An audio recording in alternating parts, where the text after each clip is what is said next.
మరొకసారి మీ అందరికీ వందనాలండి. నా పేరు అనిల్ కుమార్, బెక్కోలిగిరి సంఘం నుంచి మాట్లాడుతున్నాను. యేసుక్రీస్తు ప్రభువారు 3.5 సంవత్సరములు పరిచర్య చేశారని ఎక్కువ మంది బోధకుల ద్వారా చరిత్ర ద్వారా మనం తెలుసుకుంటాము. 3.5 సంవత్సరాలు పరిచర్య చేశారని లేఖనాల ద్వారా ఏమన్నా చెప్పగలరా?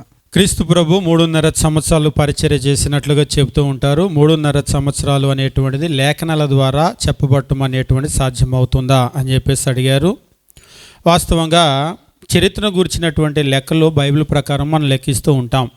ఉదాహరణకు ఆది కాండము, ఆదాము పుట్టుక దగ్గర నుండి, అంటే పాత నిబంధన చరిత్ర అంతా కూడా క్రీస్తు వచ్చే వరకు రమారమి 4000 సంవత్సరాలు అని చెప్తాం.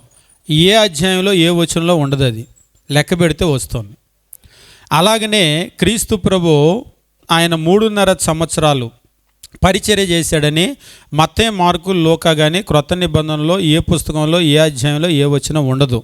దాన్ని ఏంటంటే మనం లెక్కించటం ద్వారా మాత్రం వస్తుంది.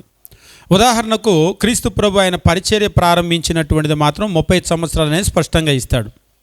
దాన్ని మనం గమనించినప్పుడు యోహాను సువార్త, ముఖ్యంగా ఇందులో ఏంటంటే యోహాను సువార్త క్రీస్తు ప్రభు యొక్క పరిచర్య ప్రారంభమైన తర్వాత వచ్చేటువంటి పండుగలు ఉన్నాయి కదా, వాటిని గురించి లెక్కిస్తూ ఉంటారు. క్యాలెండర్ ప్రకారం లెక్కించినప్పుడు ఏమవుతుందంటే పస్కా పండుగ అనేటువంటిది మనకు పదే పదే కనబడుతూ ఉంటుంది. వాటిని ఆధారంగా చేసుకొని వాళ్ళు ఏం చేస్తూ ఉన్నారంటే ఆయన మరలా చివరి పస్కా పండుగలో ఆయన పాల్గొనటం జరిగింది. ఆ తర్వాత ఆయన సిలువ వేయపడటం జరిగింది.